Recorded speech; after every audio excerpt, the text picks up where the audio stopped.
दोस्तों नमस्कार, क्या हालचाल। दोस्तों आज बात होगी पर्यावरण आसपास क्लास फोर्थ। तो इस बुक से सारे चैप्टर्स हम लोग करेंगे। पहली बात तो जितने चैप्टर्स हैं सारे अब उन चैप्टर से अगर कुछ इंपॉर्टेंट निकलता है उसको पढ़ेंगे, अदरवाइज से स्किप कर देंगे। ठीक है, चलिए शुरू करते हैं। तो पहला चैप्टर का नाम क्या है? चलो चलें स्कूल। अब स्कूल चलने की बात हो रही है। अब इस चैप्टर में स्कूल जाने के तरीके बताए जाएंगे। ठीक है, अब देख जैसे पहला क्या है, ये हो गया असम की। अब असम में क्या होता है, असम में इतनी बारिश होती है कि कभी कभी बारिश के बाद हर जगह घुटनों तक पानी भर जाता है, लेकिन इससे बच्चे स्कूल जाने से नहीं रुकते हैं। भाई बच्चे हैं, स्कूल जाना है, तो क्या करते हैं, वो एक हाथ में किताबें और दूसरे हाथ में बांस थामे रहते हैं और जल्दी से बांस और रस्सी से बने पुल को पार करके स्कूल से पहुंच जाते हैं। ये देखिए, ये हो गया उनका पुल बांस का। बच्चे इसी को अपना पकड़ के स्कूल जा रहे हैं। कितना कठिन परिश्रम कर रहे हैं बच्चे। अब चलेंगे अगला लद्दाख की तरफ। तो लद्दाख में क्या होता है कि बच्चों को स्कूल जाने के लिए हर रोज नदी पार करनी पड़ती है। नदी चौड़ी और गहरी होती है। नदी के उस पार एक मजबूत लोहे की रस्सी होती है। दोनों तरफ इसे मजबूत पेड़ या चट्टान से कसकर बांध देते हैं। रस्सी से ट्रॉली से बना एक खुला बक्सा जुड़ा होता है और 4-5 लोग ट्रॉली में बैठ जाते हैं। एक चरखी ट्रॉली को रस्सी से पार करने में मदद करती है। बच्चे कुछ ही दूर में स्कूल यानी जो दूसरी तरफ पहुंच जाते हैं उसको स्कूल पहुंच जाते हैं। ये है तरीका। तो अगर ऐसा कभी एग्जाम में आता है और पूछता है तो आप क्या आंसर देंगे इसका? लद्दाख की बात हो रही है। ठीक, चैप्टर ये आप देखिए, नॉट चैप्टर नंबर, टॉपिक इसी में नंबर 3 क्या है? बच्चों को अक्सर पानी के कुछ स्रोतों को पार करना होता है, इसलिए वो पुल का इस्तेमाल करते हैं। ये सीमेंट, ईंटों और लोहों को छड़े से बने होते हैं। पुल में सीढ़ियां भी हो सकती है। तो ये देखिए, ये कॉमन है। अगर कहीं नदी वदी आपको दिखता है तो ऐसा पुल उसमें बना रहता है, तो बच्चे इसी को क्रॉस करके स्कूल जाते हैं। फिर क्या है, फिर हम लोग चलते हैं केरला की तरफ। केरला में क्या होता है, केरला के कुछ भागों में बच्चे स्कूल जाने के लिए वल्लम का क्या मतलब होता है? छोटी नाव। ये देखिए छोटी नाव है, इसका प्रयोग करते हैं केरला के बच्चे। तो अगर ऐसा कोई फिगर आता है इसका मतलब किसकी बात हो रही है? वल्लम की बात हो रही है। केरला के बच्चे स्कूल जा रहे हैं। अगला क्या, लोग रेगिस्तान में रहते हैं, चारों तरफ रेत ही रेत है, दिन में बहुत गर्मी पड़ती है।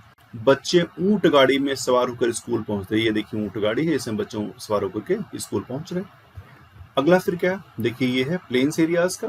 मैदानी भागों में क्या होता है, मैदानी भागों में बच्चे बैलगाड़ी में सवार होकर हरे भरे खेतों से गुजरते हैं। अगर बहुत ज्यादा धूप या बारिश हो रही हो तो ये बचाव के लिए छाते का इस्तेमाल भी कर लेते हैं। तो ये मैदानी भाग के लिए हो गया। उसके बाद क्या है, मैदानी इलाकों में ही जो बच्चियां हैं स्कूल जाने के लिए ग्रुप में 7-8 लड़कियां जाती हैं और साइकिल से स्कूल पहुंच जाती हैं। ठीक है, अगला क्या, देखिए जंगल वाला हो गया। वन क्षेत्रों में बच्चों को स्कूल पहुंचने के लिए घने जंगल से होकर गुजरना पड़ता है। कुछ जगहों पर तो इतना घना जंगल होता है कि सूरज की रोशनी भी नहीं पहुंचती है। वहां से बच्चे जाते हैं, वहां बहुत सन्नाटा भी होता है और वहां सिर्फ पशु पक्षियों की आवाज ही सुनाई पड़ती है। इसको क्रॉस करके बच्चे स्कूल जाते हैं। ठीक है, अगला फिर क्या, बर्फ में क्या होता है, बच्चे स्कूल कैसे पहुंचते हैं? वे मीलों बर्फ में होकर स्कूल जाते हैं। वे एक दूसरे का हाथ थामे सावधानी पूर्वक, क्योंकि अगर हाथ में थामे रहेंगे तो फिसल सकते हैं। अगर बर्फ नरम हो तो उनके पैर धंस जाते हैं और अगर बर्फ जमी हो तो उसमें से वो लोग फिसल कर गिर सकते हैं। ये हो गई बात कहाँ की, जहां पर बर्फीला एरिया है। अब चले हम लोग पहाड़ी एरिया में। तो पहाड़ों में रहने वाले बच्चों को स्कूल जाते समय पथरीले उबड़ खाबड़ पहाड़ों का सामना करना पड़ता है। मैदानी इलाकों में रहने वाले बच्चों को इन पर चलना मुश्किल लगता है, लेकिन ये जो बच्चे हैं, जो पहाड़ी बच्चे हैं, वो आराम से स्कूल चले जाते हैं। तो ये कहाँ की बात होगी, जहां पर पहाड़ होगा वहां की बात हो रही है। ये है हमारा गुजरात का जुगाड़। गुजरात में लोग जुगाड़ से स्कूल जाते हैं। जुगाड़ का आगे का हिस्सा मोटरसाइकिल जैसा दिखता है, लेकिन गाड़ी का पिछला हिस्सा लकड़ी के तख्तों से बना होता है। देखिए बना भी हुआ है। ठीक है, सामने का हिस्सा दिख नहीं रहा फ्रंट का इसका। तो ये हो गई बात स्कूल जाने की, यानी अलग अलग तरीकों से इस चैप्टर में बताया गया कि बच्चे स्कूल कैसे जाते हैं। ठीक है, समझ गए इस बात को। चलिए नेक्स्ट चलते हैं। Chapter number 2, ear to ear, कान कान में। इसमें क्या है भाई बात, कान कान में। अब देखिए इसमें क्या है बात कि अलग अलग जानवरों के कान अलग अलग तरीके के होते हैं। तो पंखे से कान वाला जानवर कौन सा है? हाथी, जिसके देखिए पंखे से कान है, बड़ा सा पंखा दिख रहा है आपको। पत्ते से कान वाला, जैसे पत्ता, ये देखिए आपको कौन सा है? खरगोश। सिर के ऊपर कान वाला जानवर, भाई सिर है इसका ही, इसके ऊपर ये कान है, तो ये भी खरगोश हो गया। ये पूछ रहा है कि अगर आपको एग्जाम में अगर आता है तो आप क्या क्या इसका बता सकते हो। सिर के दोनों तरफ जाने वाला, अगर सिर के दो तरफ अगर कान हो तो कैसे जानवर, भाई ये कुत्ता हो सकता है और भी कोई जानवर हो सकता है, ठीक। तो ये अलग अलग तरीके के कान हैं जो अलग अलग एरिया में पाए जाते हैं, तो इसकी बात होगी। अब चलें आगे। अब कान से फायदा क्या होता है?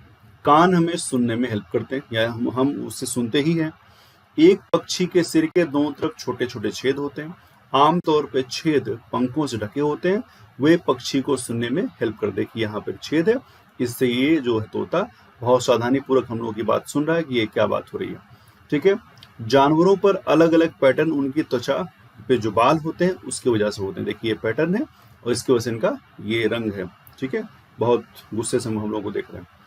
जिन जानवरों के कान आप देख सकते हैं उनके शरीर पर बाल होते हैं, ये जानवर बच्चों को जन्म देते हैं। जैसे ये देखिए इनका कान भी हम देख पा रहे हैं, इनके शरीर में बाल भी हैं, तो ये जो है ये जो क्या करेंगे, अपने बच्चे का जन्म देंगे। जिन जानवरों के कान बाहर नहीं होते हैं, उनके शरीर पर बाल भी नहीं होते हैं, वे जानवर अंडे देते हैं। जैसे ये हो गया है फॉर एग्जाम्पल, ठीक। तो इस चैप्टर में इतना ही था। चैप्टर नंबर 3 की तरफ मूव करेंगे। नाम क्या है उसका? नंदू हाथी, एक अ डे विथ नंदू। तो नंदू सबका बंधु। एक वयस्क हाथी एक दिन में लगभग 100 किलोग्राम से ज्यादा पत्ते और टहनियां खा सकता है। हाथी ज्यादा आराम नहीं करते हैं, वे सिर्फ 2 से 4 घंटे सोते हैं। हाथियों को कीचड़ और पानी से खेलना बहुत पसंद होता है। कीचड़ उनकी त्वचा को ठंडा रखता है। उनके बड़े कान भी पंखे की तरह काम करते हैं।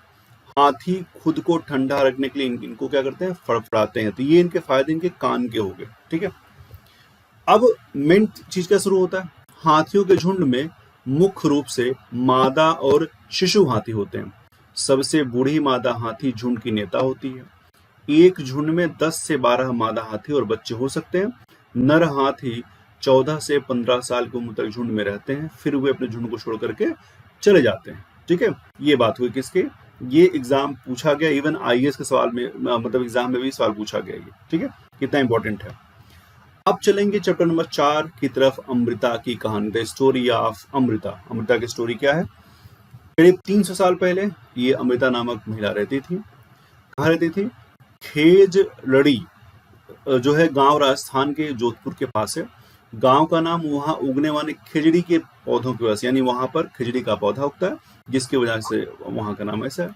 गांव के बुजुर्ग लोग उनसे कहा करते थे, किससे? बच्चों से, अगर पेड़ है तो हम हैं। सही बात है। इस वर्ष कितनी गर्मी पड़ी? अगर पेड़ होते तो क्या पड़ती गर्मी? नहीं। आज भी करीब 300 साल बाद उस इलाके के लोग, जिन्हें हम बिश्नोई कहते हैं, पेड़ पौधों और जानवरों की रक्षा करते हैं। रेगिस्तान के बीच में होने के बावजूद यह इलाका हरा भरा है और यहाँ जानवर बेखौफ होकर घूमते हैं। सोचिए कितनी बात है। अब खिजड़ी के बारे में जान लेते हैं। खिजड़ी क्या है? खिजड़ी का पेड़ मुख्य रूप से रेगिस्तानी इलाकों में पाया जाता है। यह बिना ज्यादा पानी के उग सकता है। इसकी छाल का इस्तेमाल दवा बनाने में किया जाता है। लोग इसके फल पकाकर, यानी जिसको हम बीन्स कहते हैं, उसे खाते हैं। इसकी लकड़ी ऐसी होती है उस पर कीड़े नहीं लगते हैं। इस इलाके के जानवर खिजड़ी के पत्ते खाते हैं और आप जैसे बच्चों से इसकी छाया में खेलते हैं। सोचिए इतनी खासियत है, इस पे भी डायरेक्ट सवाल पूछा गया है आपके एग्जाम में, ठीक है। चलेंगे चैप्टर नंबर 5 की तरफ, अनीता एंड द हनी बीज। इसमें क्या है? अनीता के बारे में बात हो रही है, इससे कोई बात निकल के आएगी। तो बिहार के मुजफ्फरपुर जिले के बोचहा गांव में रहने वाली अनीता कुशवाहा एक गर्ल स्टार है। तो गर्ल स्टार क्या होता है? एक ऐसा प्रोजेक्ट होता है जो साधारण लड़कियों को असाधारण कहानी बताता है, जिन्होंने स्कूल जाकर अपनी जिंदगी बदल दी। अब आरटीआई एक्ट में क्या है? 2009 में जो पास हुआ, 6 से 14 वर्ष की आयु के प्रत्येक बच्चे को मुफ्त और अनिवार्य शिक्षा आपको देनी ही पड़ेगी। ये उनका मौलिक अधिकार है, ठीक। अब जहां बात होगी इसकी, तो अब देखिए यहाँ बात किसकी हो रही? लीची की बात होगी। उस इलाके में लीची के बहुत सारे पेड़ हैं। लीची के पेड़ फरवरी में फलते हैं। वेरी वेरी इंपॉर्टेंट, लीची का पेड़ कब फलता है? फरवरी में। मधुमक्खियां लीची के फूलों की ओर आकर्षित होती हैं। मधुमक्खियां अक्टूबर से दिसंबर तक अपने अंडे देती है, ठीक है। अब फिर क्या हुआ? हर छत्ते में एक रानी मधुमक्खी होती है जो अंडे देती है। छत्ते में कुछ ही नर होते हैं। छत्ते में ज्यादातर मधुमक्खियां श्रमिक मधुमक्खियां होती हैं। ये मधुमक्खियां दिन भर काम करती हैं। जो श्रमिक मधुमक्खियां क्या होती हैं? वो दिन भर काम करती हैं। ये छत्ता बनाती हैं और शिशु मधुमक्खियों की देखभाल भी करती हैं। ये फूलों के इर्द गिर्द उड़कर रस की तलाश करती हैं। ये फूलों से रस इकट्ठा करके शहद बनाती हैं। जब एक मधुमक्खी को रस वाले फूल मिलते हैं तो वो एक खास तरह का नृत्य करती है, जिससे दूसरी मधुमक्खियां जान पाती हैं कि रस कहाँ है। डांस शुरू हो जाता है और सब लोग जान लेते हैं। श्रमिक मधुमक्खियां छत्ते के लिए बहुत जरूरी होती हैं। श्रमिक मधुमक्खियों के बिना न तो छत्ता होगा और न ही रस संग्रह होगा। छत्ते की सभी मधुमक्खियां भूखी रह जाएंगी। श्रमिक के तौर पर नर मधुमक्खियों की कोई खास भूमिका नहीं होती है। बस समझ जाइए क्या करते होंगे वो लोग, आराम। चींटियां मधुमक्खियों की तरह क्या है, साथ रहती हैं और काम करती हैं। रानी चींटी अंडे देती है और सैनिक जो चींटियां होती हैं वो घोंसलों की देखभाल करती हैं और उनकी रखवाली करती हैं। श्रमिक चींटियां हमेशा भोजन की तलाश में और उसे घोंसले तक लाने में व्यस्त रहती हैं। दीमक और ततैया भी इसी तरह से होते हैं, ये भी इसी कैटेगरी में आते हैं। ठीक है, चलेंगे नेक्स्ट चैप्टर नंबर 6 की तरफ। ओमना का सफर। ओमना और उसकी सहेली के बारे में बात है, चलते हैं उसके बाद। देखिए, अगर आपने ढोकला नहीं खाया तो आज खा लीजिए, यहाँ पे ढोकला लगा हुआ है। ढोकला क्या है? ढोकला एक प्रामाणिक नाश्ता है जिसकी उत्पत्ति गुजरात राज्य से हुई है, यानी वहां पाया जाता है। बटाटा वड़ा भारतीय राज्य महाराष्ट्र का एक लोकप्रिय शाकाहारी फास्ट फूड। ये देखिए बटाटा वड़ा है। गांधीधाम अहमदाबाद और वलसाड़ गुजरात में है। कोझिकोड केरल में है। ये 3 चीजें हैं जो इस टॉपिक में थी, यानी इसमें चैप्टर में थी। चैप्टर नंबर 7 की तरफ चलेंगे। खिड़की से, फ्रॉम द विंडो पढ़ेंगे। इस विंडो में क्या है देखिए, चलिए फटाफट मूव करते हैं। गोवा से केरल के मार्ग में कुल 2000 पुल और 92 सुरंगें हैं। अब देखिए इतनी हो गई बात।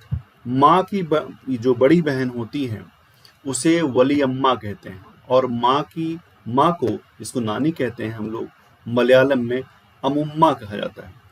केरल में ज्यादातर लोग सफेद या क्रीम रंग की धोती और साड़ी पहनते हैं। इसमें यही इतना चीज जो है आपको पॉइंट मिलेगा। अब इसमें फिर एक और पॉइंट मिलता है कि भाई भाषा कौन सी बोलते हैं। मलयालम भाषा बोलते हैं लोग केरला के लोग, कोंकणी बोलते हैं गोवा के लोग, मराठी बोलते हैं महाराष्ट्र के लोग, गुजराती बोलते हैं गुजरात के लोग, कन्नड़ बोलते हैं कर्नाटक के लोग। ये हो गई बात।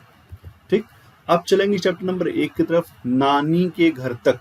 नानी के घर तक पहुंचा जाए हम लोग फटाफट। पहले देखिए, केरल के कई हिस्सों में एक स्थान से दूसरे स्थान तक जाने के लिए आमतौर पर फेरी या अन्य प्रकार की नावों का प्रयोग किया। ये देखिए फेरी है। द्वीप पानी से घिरा हुआ भूमि का एक भाग होता है, ये भी हम जानते हैं। ये सिर्फ चैप्टर खत्म हो जाता है। चलेंगे चैप्टर नंबर 9 की तरफ। बदलते परिवार। इसमें क्या है भाई टॉपिक? बदलाव जीवन का एक हिस्सा है। हालांकि बच्चे बदलावों से बहुत प्रभावित होते हैं, ये तो बात सही है। कई लड़कियां जैसे जिनकी शादी 18 साल की उम्र से पहले हो जाती है, यानी कई लड़कियां ऐसी जिनकी शादी 18 साल से पहले हो जाती है। ठीक, तो इसमें क्या होता है कि इस पर बाल विवाह कानून है, अगर आप जानते हो तो। लेकिन होता क्या है, ऐसा कोई उसके लिए कंप्लेंट तो करता नहीं। तो बाल विवाह पर कानून, जिसके तहत लड़कियों के लिए विवाह की न्यूनतम आयु 18 वर्ष और लड़कों के लिए 21 वर्ष निर्धारित की गई। लेकिन क्या ऐसा फॉलो होता है? आज भी कई जगह ऐसी हैं जहां पर लोग फॉलो नहीं करते हैं। तो ऐसे लोग के लिए क्या हुआ है, आंध्र प्रदेश के लोगों का एक समूह विवाहित लड़कियों को स्कूल जाने में मदद करता है और उनके लिए शिविर लगाता है। ठीक है, कि भाई आप लोग आइए और फिर से विद्यालय जाइए आप लोग। ठीक, चैप्टर नंबर 10 की तरफ चलेंगे। चैप्टर नंबर 10 का नाम क्या है? हु तू तू। ये हु तू तू क्या है? देखिए, कबड्डी को तेलुगु में चेडी गुडू, तमिल में सदू गुडू और हिंदी मराठी में हु तू तू कहा जाता है। हाँ, जान गए इतने लोग? कर्णम मलेश्वरी एक भारोत्तोलक है, वजन उठाती हैं। मलेश्वरी ने 12 साल की उम्र से वजन उठाना शुरू कर दिया था। अब वह 130 किलोग्राम तक वजन उठा सकते हैं। काफी इंपॉर्टेंट बात है। कर्णम ने अंतर्राष्ट्रीय स्पर्धा में 29 पदक जीते हैं। इंडिया की बात नहीं है, पूरे वर्ल्ड की बात है। वह सिडनी 2000 में जो ओलंपिक हुआ था उसमें पदक जीतने वाली भारत की पहली महिला है, और उनकी 4 बहनें भी हैं जो भारोत्तोलन का काम करती हैं। ठीक, चलेंगे फटाफट पार्ट नंबर 11 फुलवारी की तरफ। फुलवारी में क्या है फटाफट देख लेते हैं। तो उत्तराखंड की पहाड़ियों में एक ऐसी जगह जहां पर हर जगह फूल है, इस जगह को फूलों की घाटी कहा जाता है। देखिए यहाँ पर हर जगह फूल है, इसको बोलते हैं फूलों की घाटी। बिहार में एक जिला है मधुबनी। मधुबनी का मतलब होता है शहद का जंगल। यहाँ त्योहारों और खुशी के मौकों पर घरों और उनके आंगन की दीवारों पर ऐसी तस्वीर लोग बनाते हैं। ठीक है, जो सब आपको दिख रही है अलग अलग वैरायटी की। अब इतना पेंटिंग फेमस क्यों है? ये पेंटिंग चावल के पाउडर में पेस्ट से बनाई जाती है जिसमें रंग मिलाया जाता है। ठीक है, मधुबनी पेंटिंग में इस्तेमाल किए जाने वाले रंग बहुत खास होते हैं, बहुत खास रंग होते हैं। इन्हें बनाने के लिए नील, हल्दी, फूलों और पेड़ों के रंग आदि का इस्तेमाल किया जाता है मधुबनी पेंटिंग में। पेंटिंग में इंसान, जानवर, पेड़, फूल, पक्षी दिखाए जाते हैं। ये मधुबनी पेंटिंग की खासियत है, ये पूछा जाता है एग्जाम में। ठीक है, अब हमने बात कर ली पेंटिंग की, अब हम लोग बात करेंगे फूल जो खाए जाते हैं। कुछ फूल हम खा लेते हैं। उत्तर प्रदेश की फिरोजा और नीलिमा को कचनार के फूलों की सब्जी पसंद है। इसका मतलब उत्तर प्रदेश में कचनार के फूलों की सब्जी बनती है। ठीक, केरल की यामिनी चाहती हैं कि उनकी माँ उनके लिए केले के फूलों की सब्जी बनाए। इसका मतलब केरल में केले के फूलों की सब्जी बनती है। महाराष्ट्र की ममता और उमर को सहजन के फूलों से बने पकोड़े बहुत पसंद है। अब इससे डायरेक्ट क्वेश्चन पूछेगा कि सहजन कहाँ का भोजन है, कचनार कहाँ का भोजन है, केले के फूल कहाँ बहुत चाव से खाए जाते हैं, आप उसका आंसर दे पाएंगे। ठीक है, अब गेंदा है। गेंदा, जिनिया आदि कई फूलों से रंग बनाए जाते हैं। इन रंगों का इस्तेमाल कपड़े रंगने के लिए भी किया जाता है। उत्तर प्रदेश का कन्नौज जिला इत्र के लिए बहुत मशहूर है। इन इत्रों का शुद्ध अर्क, ये इत्र क्या होते हैं? ये फूलों का शुद्ध अर्क होते हैं। फूलों से इत्र, गुलाब जल, केवड़ा जल तैयार किया जाता है। गुलाब जल और ग्लिसरीन को बराबर मात्रा में मिला लें, इसे बोतल में भर लें, इसमें नींबू के रस कुछ बूंदे मिला लें। सर्दियों में इस मिश्रण का प्रयोग करने पर आपकी त्वचा जो है ना फटेगी ना रूखी होगी। दादी माँ के नुस्खे हैं। ठीक है, चैप्टर नंबर 12, कैसे कैसे बदले घर। अब इसमें क्या है भाई, फटाफट देख लिया जाए। मिट्टी मिले गोबर के मिश्रण से यदि फर्श को लेप किया जाए तो इससे कीड़े दूर रहेंगे, कीड़े नहीं लगेंगे। दीमक, नीम, कीकर के पेड़ों को नुकसान नहीं पहुंचाते हैं। ठीक है, ये बात, दीमक जो है नीम और कीकर का पेड़ हो उसको लोग नुकसान नहीं पहुंचाते हैं। चैप्टर नंबर 13, पहाड़ों से समुद्र तक। इसमें क्या है भाई, समुद्र का पानी पीने योग्य नहीं होता क्योंकि यह खारा होता है। हम जानते हैं नमक की मात्रा ज्यादा होती है। नदी के स्रोत के पास का पानी शुद्ध और अदूषित होता है। जहां से नदियां निकलती है वहां का पानी क्या है, शुद्ध होता है और अदूषित होता है। पानी रंगहीन होता है लेकिन जब आप दूर से नदी को देखेंगे तो नीला दिखाई देगा। ठीक है, सही बात है भाई। चैप्टर नंबर 14, बसवा का फॉर्म, बसवा का खेत। इसमें क्या है भाई, देखिए इसमें कुछ नहीं है, बस ये फिगर मुझे मिला। तो ये जो फिगर, इसे हम लोग खुंती कहते हैं। खुंती किस काम में आता है, खोदने काम में आता है। ये जो इसको बोलते हैं इलेज, इलेज का काम क्या है, इसको हम लोग गांव की भाषा में क्या बोलते हैं, हम लोग पहसुल बोलते हैं शायद। ये सब्जियों को काटने काम में आता है। ये है कुरिच, कुरिच का काम जो है इसे कुदाल कहते हैं। ये भी खोदने काम में आता है, प्लॉ करने काम में आता है। चैप्टर नंबर 15, मंडी से घर तक। तो मंडी से घर तक में क्या है, फटाफट देख लेते हैं। इसमें कुछ नहीं है, आप मंडी से घर तक पहुंच जाइए, आपको कुछ नहीं मिलेगा। चू चू करती आई चिड़िया। चैप्टर नंबर 16 क्या है, चू चू करती आई चिड़िया। अब चिड़िया के बारे में कुछ पढ़ लेते हैं। भारतीय रॉबिन पत्थरों के बीच की जगह में अंडा देता है। ये क्या करता है, पत्थर के बीच जहां मिलेगा वहां अंडा दे देगा। कौवे का घोंसला सभी तरह की चीजों से बना होता है, यहाँ तक कि तार और लकड़ी के टुकड़े भी कौवे अपना यूज करते हैं। कोयल पक्षी अपना घोंसला खुद नहीं बनाती, यह अपने अंडे कौवे के घोंसले में देती है। कौवा अपने अंडों के साथ इनको भी आराम से था। कौवे को क्या पता कि क्या गेम चल रहा है। ठीक है, चलिए बहुत बढ़िया। फाख्ता, कैक्टस के पौधे या मेहंदी की झाड़ी के कांटों के बीच अपना घोंसला बनाता है। ये है हमारे डब भाई साहब। गौरैया हमारे घर में और उसके आसपास पाई जाती है। यह अपना घोंसला कहीं भी बनाती है, अलमारी के ऊपर, शीशे के पीछे, किसी भी चबूतरे पर, जहां मन किया बना लिया। कबूतर भी अपना घोंसला ऐसे ही बनाते हैं। अक्सर वे पुरानी या सुनसान इमारतों में घोंसला बना लेते हैं। ठीक, बहुत बढ़िया। बारबेट या कॉपर स्मिथ पक्षी को गर्मियों में उसकी टुक टुक टुक पुकार के साथ सुना जा सकता है। यह पेड़ के तने में एक छेद में अपना घोंसला बनाता है। दर्जी पक्षी अपनी तीखी चोंच का उपयोग करके झाड़ी पर दो पत्तियों को एक साथ सिलता है। यह अपने द्वारा बनाए गए पत्ते के मोड़ में अंडे देता है। सनबर्ड एक घोंसला बनाता है जो एक छोटे पेड़ या झाड़ी की शाखा से लटका होता है। नर बुनगर पक्षी ढंग से बने हुए घोंसले बनाते हैं, मतलब जो अच्छे होते हैं। मादा सभी घोंसलों को देखती है और जो सबसे बढ़िया होता है उसे चुन लेती है और कहती बस मैं ही रहूंगी और इसी में अंडे दूंगी। ठीक है। नेक्स्ट, अब दांत की बात कर लेते हैं।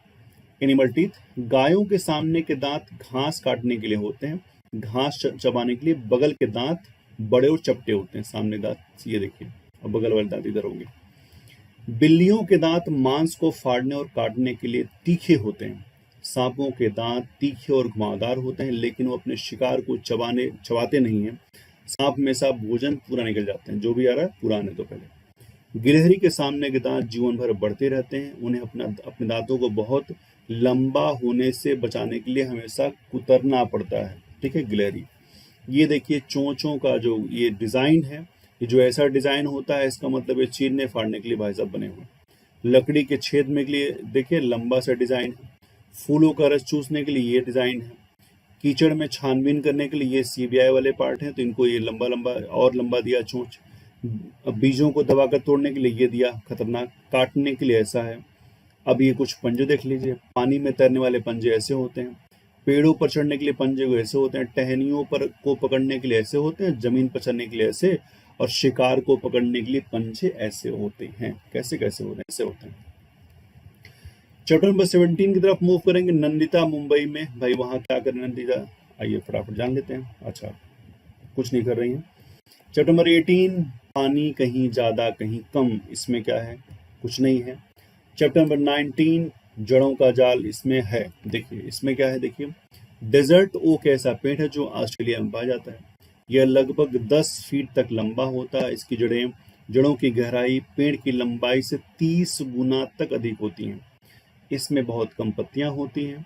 ये जड़ें जमीन में तब तक जाती हैं जब तक कि उन्हें पानी न मिल जाए। सोचिए कितने खतरनाक है। यह पानी पेड़ के तने में जमा होता है। स्थानीय लोग इसके बारे में जानते हैं। रेगिस्तान में जब पानी नहीं था तब पर भी यहाँ के लोग इस पानी यानी पेड़ से पानी निकाल लेते थे। ठीक है, तने में एक पाइप डालते थे, उससे पानी निकाल लेते थे। कितनी टेक्नोलॉजी थी, खतरनाक। ठीक है, desert oak, Australia. Chapter number 20, मिलकर खाएं। अब इसमें खाने वाली बात आ गई। देखिए, बिहू शब्द संस्कृत के बिशु से आया है, जिसका अर्थ होता है फसल के मौसम में देवताओं से समृद्धि के लिए प्रार्थना करना। माघ बिहू 14 और 15 फरवरी को मनाते हैं। ठीक है, ये पहला और दूसरा दिन होता है। पहले दिन को उरुका कहते हैं। क्या बोलते हैं? उरुका। और उस दिन लोग भेला नामक एक घर का अस्थायी शेड बनाते हैं और वहीं पर शांति से खाना खाते हैं। बोरा असम में इस्तेमाल होने चावल, ये देखिए चावल है, ये है भेला। ठीक है, ये लोग खुश होकर के डांस कर रहे हैं। तो ये क्या है? चावल का किस्म में जो चिपचिपे चावल होते हैं। ठीक, चेवा एक पारंपरिक चावल है जिसे असम में माघ बिहू की फसल के दौरान पकाया जाता है। पाट और मुगा मेखला चावल की एक पारंपरिक चादर की सारंग है जिसे पारंपरिक रूप से असमिया महिलाएं पहनती है। पूछ सकता है इसका, पाट और मुगा। मेजी लकड़ी बांस घास से बना एक अलाव होता है, ये मेजी है, इसको लोग जला दिए हैं। भात शुक्तो, सब्जी और ग्रेवी के साथ चावल एक असमिया भोजन है। लूची बंगाली व्यंजनों की खासियत है, यह असमिया और उड़िया व्यंजनों में भी अपना स्थान रखती है। ठीक है, चलिए नेक्स्ट चलते हैं हम लोग फटाफट। चैप्टर नंबर 21, खाना खिलाना।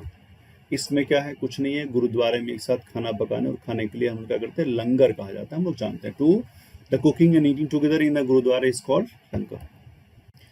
दुनिया मेरे घर में, दुनिया मेरी मुट्ठी में। ठीक है, दुनिया मेरे घर में चैप्टर 22, इसमें कुछ नहीं है। चैप्टर 23, पोचमपल्ली के बारे में जानेंगे हम लोग। पोचमपल्ली तेलंगाना में एक शहर है, एक मंडल है। इस शहर में ज्यादातर परिवार बुनकर हैं, इसलिए वे जो खास कपड़ा आप बनाते हैं उसे पोचमपल्ली कहा जाता है। तो उस जगह को पोचमपल्ली कहते हैं। अब भारत में पोचमपल्ली जैसे बहुत सारी जगह हैं जो खास चीज के लिए फेमस है उस जगह की। ठीक है, जैसे हम अगर बात करें कुल्लू शाल, एक कुल्लू की बात करें, वहाँ शाल बनती है। मधुबनी पेंटिंग जानते हैं हम लोग। असम सिल्क, कश्मीरी कढ़ाई, ये सब के सब अपने जगह के रूप में फेमस वाली चीजें हैं।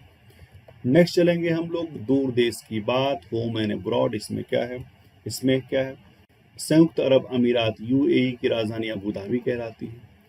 केवल रेत से बने पहाड़ों को रेत के टीले कहा जाता है। यूएई में खजूर सबसे आम फल है। ठीक है, हुजूर खाइए खजूर। अबू धाबी में क्या है? इस्तेमाल किए जाने वाले पैसे को दिरहम कहा जाता है। उनकी स्थानीय भाषा अरबी में कुछ लिखा हुआ होता है। चित्तप्पम मलयालम में पिता का छोटा भाई यानी चाचा। कुजम्मा मलयालम में पिता के छोटे भाई की पत्नी चाची। तो चित्तप्पम और कुजम्मा चाचा चाची को कहते हैं। ठीक है, नेक्स्ट चलेंगे हम लोग पार्ट नंबर 25 चटपटी पहेलियां। इसमें क्या है? इसमें कुछ नहीं है, पहेलियों के बारे में था। चैप्टर नंबर 26 फौजी वहीदा के बारे में जानकारी होगी। तो लेफ्टिनेंट कमांडर वहीदा प्रिज्म भारतीय नौसेना में डॉक्टर हैं। परेड का नेतृत्व करने वाली पहली महिला है। परेड में नेता के पीछे 4 प्लाटून मार्च बनती है। पूरी परेड के दौरान 36 आदेश दिए जाते हैं। ये आदेश बहुत ऊंची आवाज में दिए जाते हैं ताकि पीछे तक सुनाई दे।